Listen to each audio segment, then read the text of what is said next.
વિદુર નીતિ મન, બુદ્ધિ અને ઇન્દ્રિયોને વશ કરીને મનુષ્ય આત્મા દ્વારા આત્માની શોધ કરવી, પોતે પોતાના આત્માને ઓળખી કાઢવો.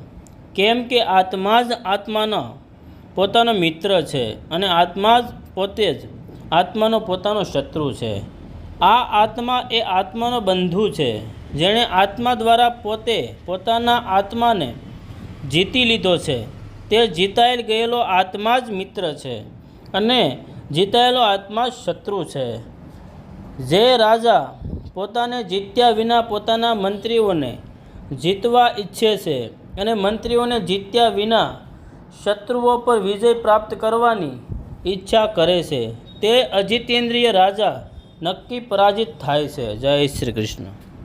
વિદુર નીતિ મન, બુદ્ધિ અને ઇન્દ્રિયોને વશ કરીને મનુષ્ય આત્મા દ્વારા આત્માની શોધ કરવી, પોતે પોતાના આત્માને ઓળખી કાઢવો.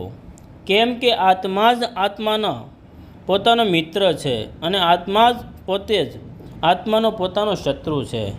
આ આત્મા એ આત્માનો બંધુ છે, જેણે આત્મા દ્વારા પોતે પોતાના આત્માને જીતી લીધો છે. તે જીતાયેલ ગયેલો આત્મા જ મિત્ર છે અને જીતાયેલો આત્મા શત્રુ છે.